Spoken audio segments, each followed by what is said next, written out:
Resources in Florida are strained as the black swan worst-case scenario, long gamed out by emergency responders, is quickly shaping into reality.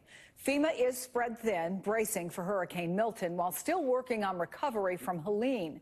House Speaker Mike Johnson has so far said he will not call back the House, despite bipartisan pressure to make sure aid is provided. And now the Small Business Administration is warning that the agency will very soon run out of funding for new disaster loans for homeowners and businesses. Joining us now, Democratic Congressman from Florida, Jared Moskowitz, former director of Florida's Division of Emergency Management. It's good to see you. Sorry it is under these circumstances, Congressman, and I know you just filed legislation to help fund the SBA for hurricane relief efforts. What do you expect that the need will be, and are you confident that it will be met?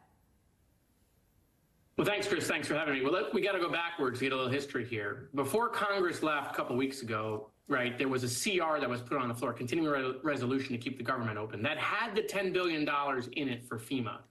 That CR failed. And then the Speaker brought back a second CR, but he stripped that money out. What he did instead is he allowed FEMA to draw down their 2025 budget money early. It's just an appropriation tactic. So that gave FEMA $20 billion.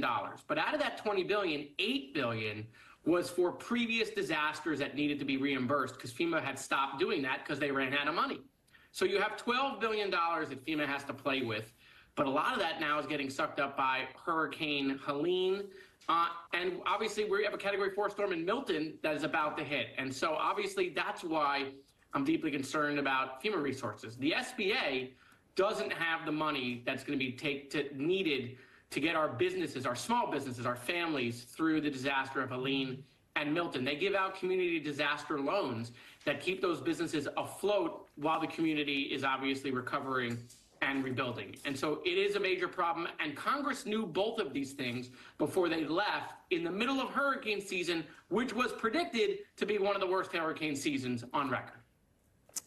So that is the Washington political part of this. Let me ask you about what's happening on the ground right now, Congressman. You've warned if a Category 5 storm comes into Tampa, there are going to be resource challenges that have probably not been experienced before. And we just heard in the federal briefing, it isn't necessarily about the category of the storm, as you well know now. What they're worried about is the combination of factors that will lead to this tremendous storm surge. From your perspective and your experience in emergency management, what are the specific resources you believe are most at risk? What do you think the biggest challenges are going to be here? Well, obviously, the biggest challenge is always whether or not people heeded the evacuation warnings and left. And so, you know, this storm is Milton's doing something similar that Ian did. Everyone thought that Tampa was going to take a direct impact from Ian, and then it ticked south a little bit. This storm is doing the same. It's still not clear. And that's why everyone needs to watch and pay attention from, you know, Tampa Bay all the way down to, you know, to Charlotte County. Everyone needs to pay attention because little wiggles and wobbles here, 60 miles will make a huge difference. And so if a lot of people stayed, then there's going to be a lot of swift water rescues that are going to go on. And, you know, those assets, you know, a lot of them were in North Carolina. A lot of them will have to shift back down here. There'll also be all sorts of resources. Generators, you know, will be a problem. Oxygen could be a problem. Fuel could be a problem. You know, the Division of Emergency Management exercised this. So the good news is they know what the resource problems are going to be and are probably in the process of moving those from the west coast of the United States days away because the East Coast resources have dried up because of Hurricane Helene and now obviously Milton.